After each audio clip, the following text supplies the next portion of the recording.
We are at the Campus View Club here at the Peterson Events Center, where just hours ago this was rocking. It was a great atmosphere last night. Congratulations, Jeff. Thank you. Unbelievable atmosphere. Yeah, I'll tell you what, man, our students have been amazing all year. And their energy, they gave us energy. I hope we gave them a little bit too. But there seems to be just an incredible connection with this team and with, our fans, especially our student section. How exhausted are you after a game? I'm exhausted after every one of them.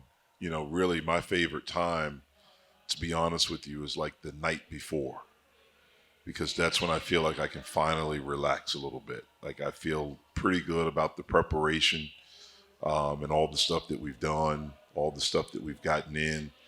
And normally the night before is when I just kind of relax. I don't have any more tape to watch. I feel pretty good. And then the day of, I get like so nervous because then I'm like, did we go over everything? Did I remember this? Did we do that? And then all day you're just waiting. It's just the wait, the anticipation of it. And then my least favorite time is the time right before the game. So I normally, if it's a 7 o'clock game, I'll normally get here about 5:30. And so from 5:30 to 7 is my least favorite part, because normally I'm by myself. And so you got all these thoughts. I try to do some things to keep my mind off of the game, watch TV, read a book, listen to a podcast. Well, I would imagine you go through all that work, and then if you have that extra time, you might start thinking about tinkering or doing other things, right? A little bit, definitely. But after a game, just because there's so much that goes into every game, there's so much. And then the emotion of the game itself and every possession. And, with the way we close games, it takes a lot, man, because, you'd like to think if you hit 18 threes that it shouldn't be a one possession game like that, but we have found ways to make things very interesting. So I've had a lot of people ask me, like, you got to ask Jeff, are you guys going to shoot that many threes every game? But that was more a factor of the way you're being played. Yes. Well, I think if you look at it, Florida, Miami is one of the worst teams. I'm sorry. Wake Forest. Yes. See, you've already moved on. I've already moved on. I'm thinking of the past or whatever. Yeah. Wake Forest is one of the worst teams at defending the three in the league. With the way their defense is built, it's more of a pack line defense. And they really, if you penetrate, they send everyone to the ball. Anytime you drive, everyone converges to the lane. And so we knew that those kicks would be there. And with the way our team is built, the way this team is constructed, I think we have guys, if we can generate good shots, we want to take good shots. And that just happened to be a lot of threes last night. I mean, we made 18. We missed some wide open ones, with some guys that can shoot the basketball. So my answer to that would be, if we get those looks again, yeah, we're going to shoot that many. You had told us before the game that, hey, Wake's going to make some tough shots, and we need to remember defensively, like, hey, that's going to happen. It's okay. Do you feel like you played pretty well defensively, even though that number of points? Not as well as we can play, and not as well as we need to play going forward. We did do some good things. They did make some really, really tough shots. But our ball screen defense, we have to be more connected there. Our individual defense, one-on-one defense, we need to have a little bit more pride there. And if we can do those, and then transition defense. So those are the three areas that we really talked about today. If we can improve in those areas and become consistently good, we were good in moments. If we can become consistently good, then that's when we'll take another step to become a better team. So people that don't know, for postgame, you sit in the middle and you normally have a player on each side of you. And yesterday, Blake said something, and I want to get your thoughts on when the question was about Jamarius taking, quote, a back seat from a scoring standpoint. And he's like, no. There are no back seats. Like, everybody's in the front seat. But when you hear a player say that this is on his own accord, what's that tell you about this group? It's refreshing, to be honest with you, as a coach, because that's what you always preach. That's what you're always talking about, that every member of the team is important. From the first day that we get together, I talk to our team all the time about the team. That's all I talk about is the team. I talk about our man. They're part of our team. No one's more important So treat each other with respect and treat each other the same way. With this team, all I have talked about all year from day one is just be a really good teammate. If we can do that, just be really good teammate, care about each other, care about someone besides yourself. And so to hear him answer it that way, I'm not going to say I'm surprised because that's who Blake is. But in that moment, to hear him articulate it that way, I thought it was a really, really cool answer, very mature answer. But that's been this team Yeah. all year. And so hopefully it's something we continue to do. You hit on something a couple shows ago, and we're going to talk to Blake a little later in the show. But you hit on something about how when you're in those moments, that really comes through, how these guys are all pulling for each other. When you're trying to close out games, when games are getting tight, how does that play through for this group? Well, I just thought yesterday was indicative of who we are. Every guy that scored, all 9 of our guys, scholarship guys that are eligible to play, they played. And Fetty's two were huge. Yeah. They all had, all had significant minutes. Guillermo came in and did a really good job. Jorge came in, took a charge, got to the foul line, moved the basketball. Nate had a baseline cut, for a dunk. Obviously, Nike made some big plays for us. Everyone's important, and we need everyone. Every second that we're out there. One of the things we met Monday with our team, and I met with them, and one of the things they talked about was how we need energy from the bench, how we need positive energy, even if it's not going well for you or you're not playing. And the guy that said that was Jorge, who hadn't played in a few games, but he was still so positive and still so into the team. That's awesome. So it's been a really unique group, man, a really cool group to be around, to coach. And we're at the midway point right now in conference. And so we've done some good things, but we have a lot more to do. 7-3 so far in the ACC. He was here calling it.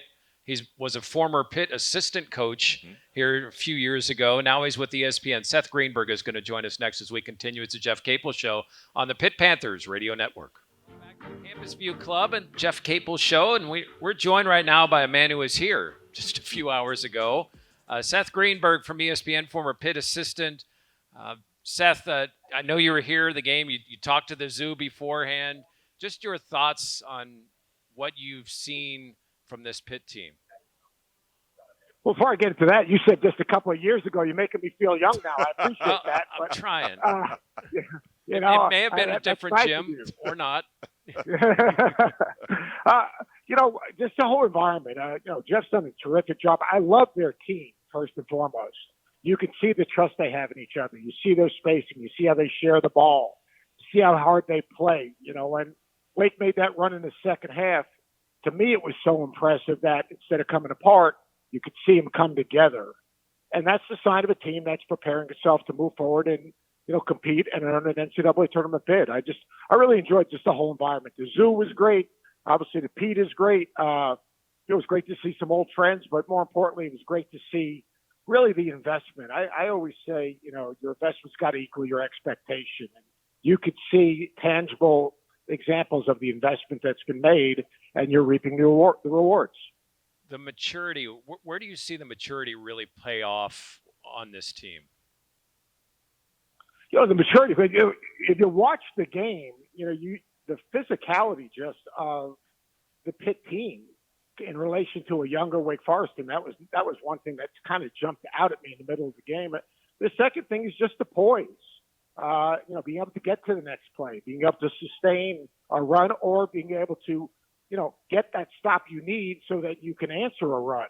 Those things are really important. And when you have a team that doesn't have maturity, when you have a team that doesn't have good leadership, all right, that's hard to establish. That's hard to, make happen. But you saw those guys, their huddles were tight. You could see them basically lifting each other up. And you could see that they're a focused group. I think that's the one thing. This time of the year, and Coach Capel, he's on the different side. When he was at Duke and I was at Virginia Tech, I lived in this type of year. I lived in that bubble range. But when you're in this type of situation where every single game you got to treat it as a separate entity, but that's easier said than done because of the pressures of getting a quad 1 win, getting a quad 2 win, or not losing to a quad 4. And, that's where the maturity is going to come in. You've got guys on the team now that have been to the NCAA tournament. They understand what it takes. You've got guys now that have a toughness and a maturity and a stick-to-itiveness to deal with the adversity that goes along with the month of February, the end of January, playing back-to-backs and things of that nature. So I was just really impressed with the character of the players, how hard they played. And, before the game, Coach Capel was talking to us about, making the extra pass, playing for each other, making plays for each other. And if I'm not mistaken, I think 12 of the first 14 field goals were assisted. Yep. So the message was sent, but more importantly, the message was received. Yeah, 22 assists in that game. The ball had energy, I think, is the phrase that's used, and you absolutely could see it. Seth, we're halfway through conference play. What have you learned other than there's a hell of a lot of teams that are in contention here in the ACC? Yeah, I think that it's going to be the team that deals with adversity. There are teams that are going to grow as the season goes along. This time of the year, your team goes one of two directions. It really does. But, you look at the league, and the league is wide open, but also the league gives you tremendous opportunities for the wins that you need to earn to advance to the tournament. The league has a lot of different styles of play, which I think is interesting. But what I've learned is that if you don't play well, you're not winning. If you don't compete, you're not winning. Yep. If you don't share the ball, you're not winning. You're playing in the ACC. You've got to be ready to play, and I think that's the hardest thing. And Coach, you could explain it probably better than me. I haven't had to do that, but anyone can do something on one given night. But the key this time of the year is to be able to do it every single day in practice, put good days on top of each other, and then when that light goes on, trust your habits. Yep.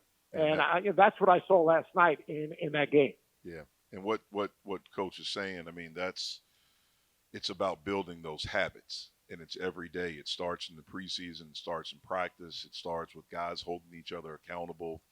And if you can do that, learn how to do that every day, then it just becomes second nature. And that's the thing we've tried to preach and teach and talk to them about. And, what Coach also said about taking it one game at a time. Our team this year has done a really good job of that, of moving on to the next thing, forgetting the past, not worrying about the future, and just concentrating on the moment. And we are at the midway point at this time of year, and Coach Greenberg knows this. Everyone's a little bit banged up. Guys are a little bit tired. You got bumps and bruises. Number one, who can stay healthy? And number two, who can be at their best when those lights come on? And that's something we're going to try to continue to do. We're joined by Seth Greenberg from ESPN, former Pitt assistant. Before I get any farther, I want to ask you this because, Jerome Lane, as you know, was honored last night and the dunk, and people saw the Fitzgerald Fieldhouse for basketball. What was it like? What were intense basketball games like at the Fieldhouse? They were insane, to be honest with you. I mean, that's just an old field house that, you walk in, it had the feel and the smell of something that should be in a movie. And when we went into the Big East, we were obviously in the Eastern 8. We won that conference 2 years in a row behind Clyde Vaughn, who should be in the Hall of Fame. Just want to get that in. Clyde Vaughn was absolutely incredible. He's my guy. He's like my son, and what an amazing career. But you got to say, we went into the Big East. It was kind of similar to when my Virginia Tech teams went into the ACC. No one thought we were going to win the games. And we went on a run, for you, the historians, for the guys that were there that first year, we had a run where we played St. John's with Chris Mullen, Georgetown with Pat Ewing, and Syracuse with Leo Routens over like a 10 or 12-day span. Wow. At home in the field house, won all three of them. And that place was insane. I mean, it was insane. And you could literally feel the energy the second you walked up those stairs. For the old people that have been in Pitt Fieldhouse, you walk up the stairs from the locker room. You would get to the top of those stairs to walk out, and it was electric. And that's what Pitt basketball deserves. Pitt basketball deserves the Pete to be rocking. I mean, these kids deserve it. As hard as they work and as successful as they've been, the student body, the community, the alums, you got to make the Pete the toughest place to play in the league, because you go on the road, and I'm going to use Virginia Tech as an example. They might lose 2 in a row, but Castle Coliseum's going to be rocking. Yeah. And you've got to create a home advantage. And the Pete has had over its history would have been one of the great home courts, in the league. So it's really important for people to put their arms around these guys. I mean, and have ownership, and they play such a fun style of basketball. I mean, the game has great flow. They share the ball. They play fast. You got shot makers, floor gamers. I mean, yesterday that thing was fun. I mean, it was incredible. The shot making that game was fun. I mean, I wish, I would have paid to watch the game yesterday. As you, in the times that you've been able to come back, what are the lessons that you take in your life from your I think it was 4 years here with the Panthers? Yeah, to me, it's real simple. Life's about relationships. It really is, and life's about, basically learning from every experience, but more importantly, the relationships you have. And I've got some of my closest friends from my time at Pitt, and I didn't know much about the city of Pittsburgh when I went there. I had one kind of image of what the city was. And then when I got there, I was blown away by the people, how genuine they were, how much they cared. I was a young kid. I was 23, 24 years old. But, the greatest lessons I learned is that, the deep, strong relationships that I developed there have become lifetime friends. And to me, that's the best thing about my Pitt experience. I saw Curtis Aiken yesterday, and I spent time with Sam Clancy. I coached Sam his senior year. And I grabbed both of those guys together, and I said, you know what? You guys had incredible careers. Between these lines, you guys have incredible memories.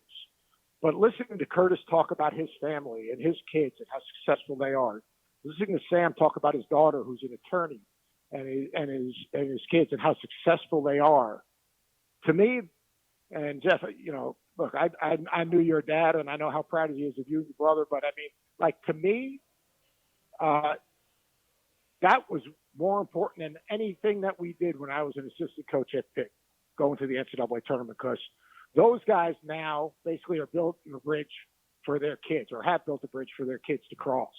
And that was the coolest thing. I mean, sitting with Sam and listening to him talk about his kids and their careers and what they were doing, man, that was pretty special to me. And then sitting with Curtis, I didn't coach Curtis.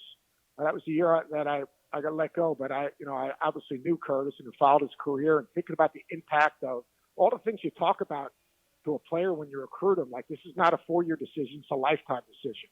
That make relationships, and so lifetime relationships, so that when your playing career is over, right, you have mentors and people in your life that could help you grow, mature, develop for the rest of your life. And sitting with those two guys yesterday, I told my wife, I picked the phone. I called my wife after the game, and I said, that was the cool. She goes, that was a good game. I said, yeah, it was. I said, I'll tell you the coolest thing about the whole game. And I told her the story. And that's the thing you miss when you're not coaching. That's the thing that you miss, because that's having an opportunity to see someone grow, mature, develop. There's nothing better than that. And that was pretty cool. That's awesome. Yeah. Thank you for sharing that, because I mean, you guys get into coaching, your teachers, you affect people's lives, and people forget of how much that is a lifelong thing and not just a 4-year thing.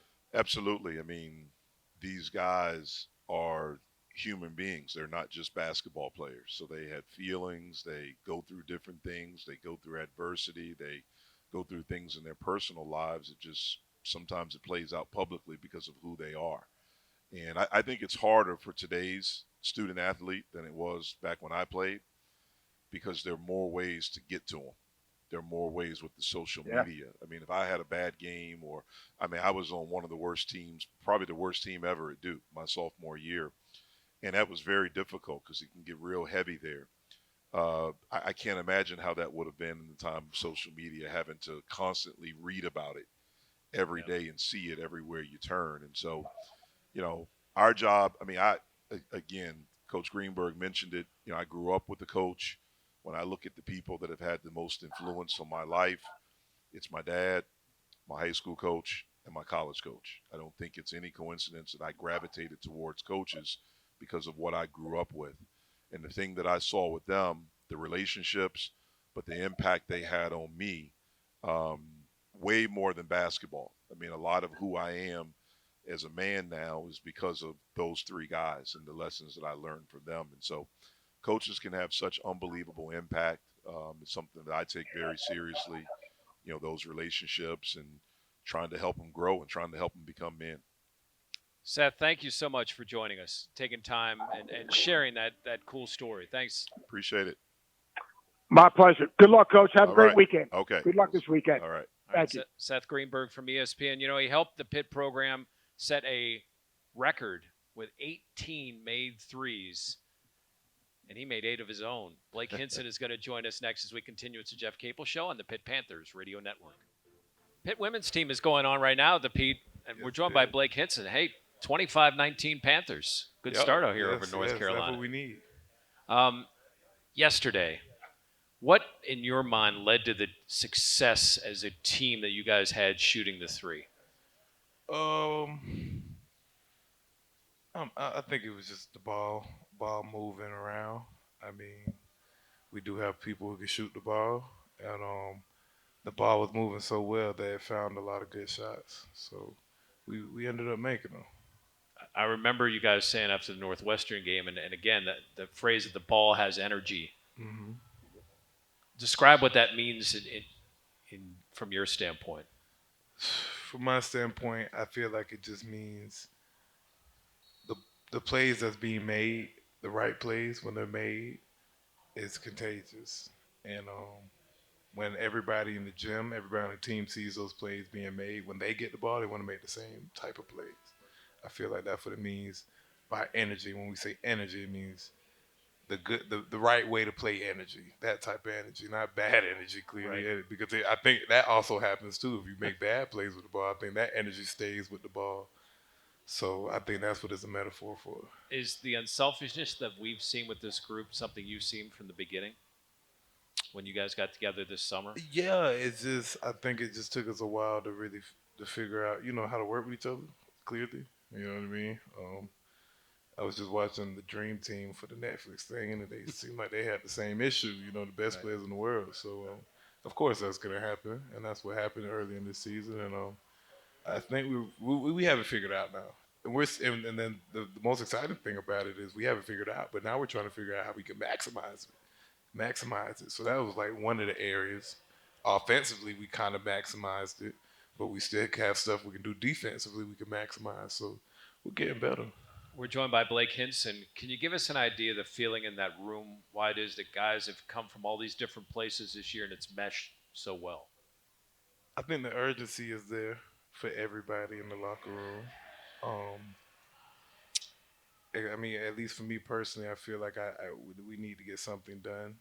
Now we've all been in different programs, and some of us had success, some of them has, some of us haven't, but we're all trying to get to the same goal, and that's March. And once you get to March, everybody knows it's anybody's game. So we're just trying to present that opportunity for ourselves. What's it like in the room? Like, is it different guys? Is it cliquey? Like, how is it? What's it like when you guys are together? Coaches aren't around.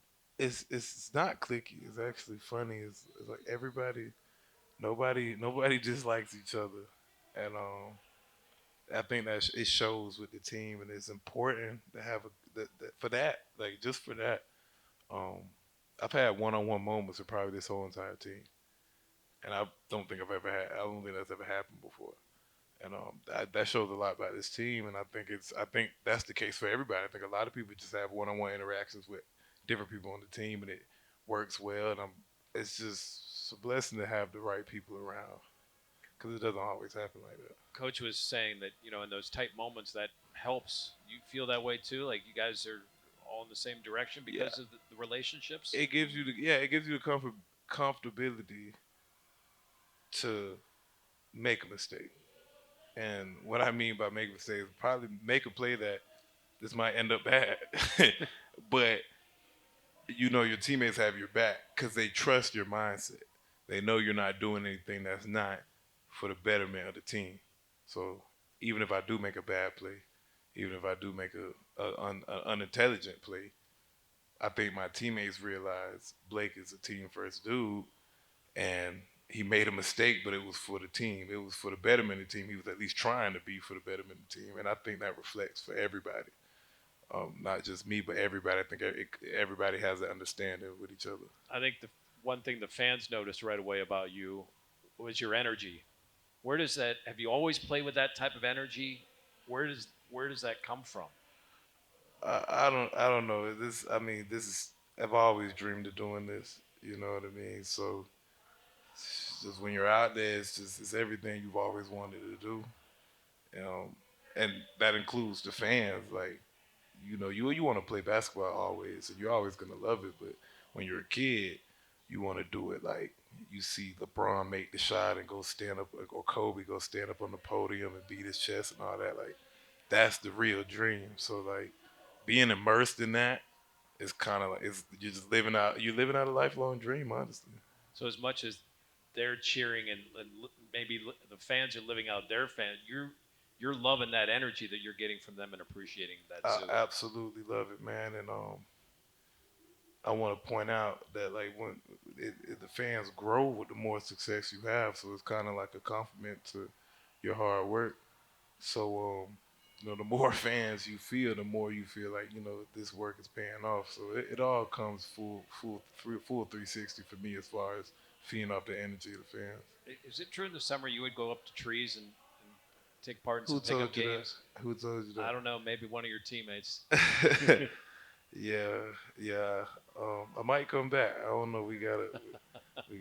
I Wait come till in wait this till secret. April. Yeah, yeah. No. Yeah, Yeah. no time soon. But yeah, I used to go out there in trees. I met a lot of people like I see to this day. That's what I was gonna ask you. Like, do you see guys in the zoo like, oh yeah, I knew him from, or in the stands? Sometimes the zoo, yes.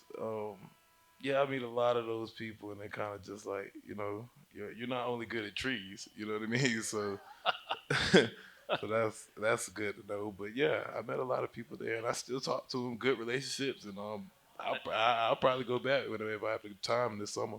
I know you said that you were working out at LA Fitness back home Hmm. before you came here, and that you'd play pickup with guys. And there's got to be guys now that have turned on the TV and like, hey, that's the dude from the gym. Yeah, yeah, that has happened a couple times. But I mean, the whole time I was there, those people think highly of me. You know what I mean? Those people who I played with at the gym. So kind of like on my last couple of days at the gym, they kind of sent me off with a message like, I want to see you on the TV. I want to see you do good, et cetera, et cetera. So like, it's not too much of a shock, but they're really proud of me, and they always let me know. There's actually I have a group chat still with those guys. Do you really? Yeah, because we used to have a group chat to know when to meet at the gym, so we kept it. And a lot of times they send my highlights and stuff in there and be like, "We see That's you, really good cool. job." So I still talk to them. That's really cool. We're going to continue some more with Blake Henson here on the Jeff Capel Show on the Pitt Panthers Radio Network. Still up on North Carolina here at the Peterson Events Center. Let's go Panthers. What is when you came here? What attracted you to the city, and what have you grown to really like about not just campus but the city of Pittsburgh? I think that's a really good question. I think what originally grew, it brought me to just the town in general. If I'm being honest, it's just school and this program. I never played on the staff with so many previous players, and I was really excited to learn from that. You know what I mean? Um, not no offense to coaches that haven't played before. I mean, Right. obviously they're good coaches too, but I've just never been around a staff collectively. Everybody's played. Everybody's played high level basketball. So that's what really drew me there. And then as far as the city goes, the city has a ego to it, chip on their shoulder kind of to it. Everybody's tough. Everybody's rough. Everybody wants to be kind of like Who does that sound like? That sounds like you, right? I guess so. I guess so. I guess if I like it so much, but everybody's tough. Everybody's gritty. Everybody wants to be up to the fight. You know what I mean? And like you want to embrace it. You want to be a part of it because that's someone you want to be. You know what I mean? Not everybody, I guess, but that's I someone get I what you're want to be. saying. So I love that part about the city. All right, you're from Deltona, Florida. Correct. It was 67 degrees there today. How you dealing with this? It's cool. It's cool. It really is cool. I mean, when you really love a city's energy, it's cool to deal with. But I've been in states that's been cold before, so it's nothing to. How It's about, nothing really to get used to. how about hills? You getting used to that? Yeah, the hills I had to get used to in the summertime. Summertime that was bad, but I've figured out the less steep hills and how to get up those, so I can deal with You that haven't too. scootered yet? I have scootered. I have That's the scootered. cheat. Yeah, I have scootered, but yeah. Now that it's gotten cold, though, scootering is hard as well. My You're fingers feel like they're not there. you were born on the 26th of December. hmm So how does that work for presents for you? Exactly how you think it does. One gift, and it serves both purposes. But I like it though because it teaches you how to be selfless. I think it really molded my personality as far as being a selfless person. You know what I mean? That's just I always tell people that, and I think that's really the truth. So I love it.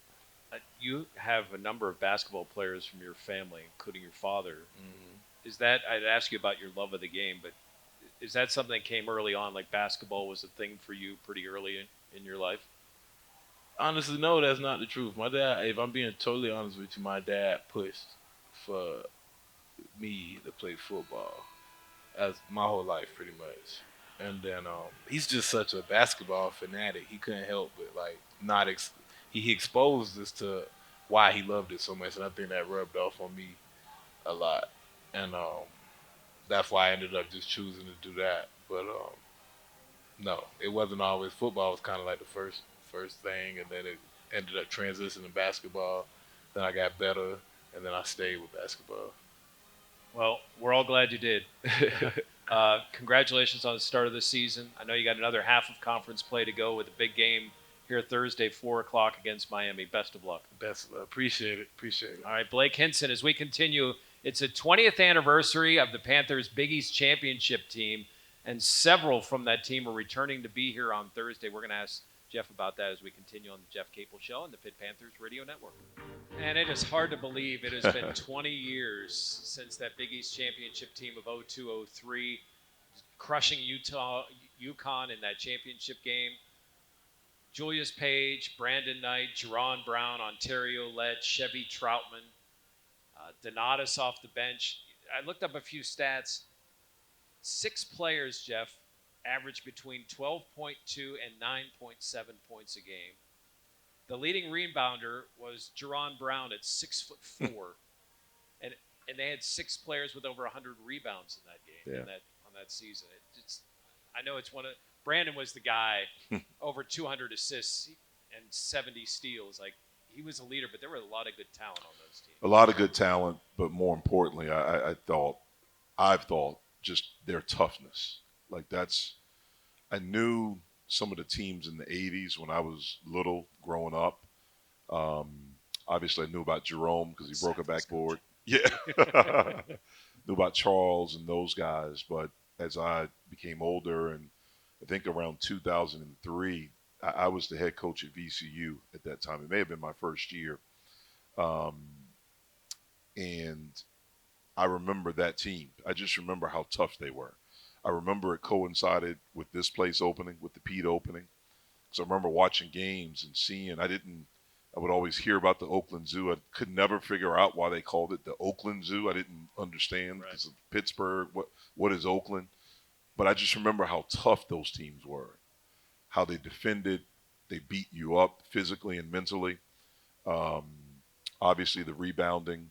But that was the thing, just the toughness, the grit, in which they played and how they got this thing going, especially, during the 2000s. You've had a number of these guys come visit at separate times, Yep. but when they're all together, what do you want your team to take away from those guys? Well, it's a couple of things. Number one, just the pride they had and still have about that jersey, what it means to them.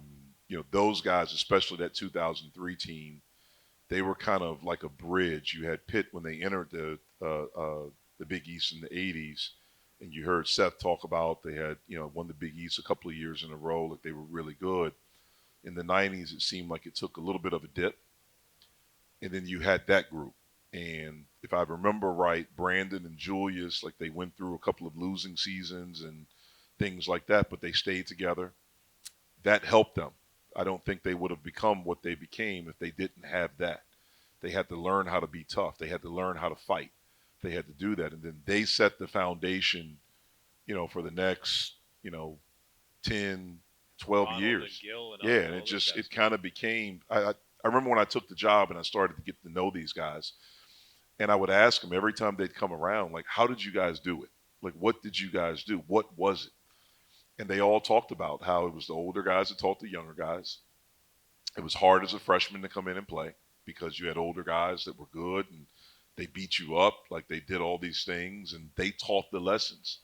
And so that group right there, that 2003 team, like, that's like the foundation of when this program took off again. And really from that point, from 2003 until about 2011, 2012, this program was as good as any in the country. If you look at the number of wins, making the tournament, advancing in the tournament, the only thing that, our program didn't do during that time, the Pitt program, they didn't get to a Final Four, or win the whole thing. But that group right there, I mean, they're the ones that laid the foundation for it. There were a couple of big-time Panthers in history that were here yesterday. I want to talk to you about those two as we continue. It's the Jeff Capel Show on the Pitt Panthers Radio Network. Yesterday, a couple of really famous Panthers were here. Jerome Lane, obviously, we're going to talk about him in a second. But Kenny Pickett was here. He was telling Pat Bostic on the radio last week, like, hey, I'm looking forward to going to the game. What's it mean that when these guys show up and have pride in what you guys are doing? I mean, it's awesome. It's awesome. Guys that want to come back, want to still, continue to be a part of the community. Once you're a Panther, you're always a Panther. Kenny was in school with some of these guys that are on our team. Like I know Nike Sabande, he was here. And some of the guys, Will Jeffers, all these guys. And so they know him. I mean, we spent some time with him in the locker room afterwards. He was pumped up. And it shows the pride that he has in the university. It's cool. Jerome was here. I would imagine the guys have all seen it. Yeah. And then to see him, that had to be pretty special Yeah, for them. no question. I mean, I think anyone that's a basketball player or a fan of basketball has seen that play, has seen that dunk. And then to see him in person, it's always awesome when you have him here with us. Yeah, and people forget, he scored 1,217 points, 970 rebounds, shot 53% in 3 years. 3 years. He wasn't just the dunk. No, he was a heck of a player. I mean, that's what I remember from seeing him back then. He was a heck of a player, big-time competitor, and a guy that probably struck fear in a lot of people's hearts. You don't want to be posterized by him. Both teams 7-3. A big game coming up on Saturday. We're going to talk about the Hurricanes as we continue on the Jeff Capel Show on the Pitt Panthers Radio Network. Big matchup here on Saturday, 4 o'clock on the Pitt Panthers Radio Network. Panthers and Hurricanes, a really good shooting Hurricanes team. They are. They're very good offensively, very efficient. They have one of the better scorers in our league, and Isaiah Long, who can score it and drive it. He's in a big body. Very big body, very difficult shot maker. Nigel Pack, who's new transfer from Kansas State, can really shoot it from three. Jordan Miller can really score. Another big guy that transferred in, Omer. I mean, they're a very talented team. What impresses you, or what it's always the challenge with the Jim Larinaga team? Just, they don't run a lot of stuff, but what he does is that he gives his guys freedom to make plays, and they have some outstanding one-on-one offensive players. And he just puts them in positions where their talents can shine, and they play with a freedom. They have a lot of freedom out there, and they have some creative offensive guys. So we'll be honoring the 20th anniversary of that Big East championship team. Jeff, thank you as always. Our thanks to Blake Henson, to Seth Greenberg, to Samantha, to Amanda, to Nicholas, and to Matt Plizga. We'll see you next time on the Jeff Capel Show on the Pitt Panthers Radio Network.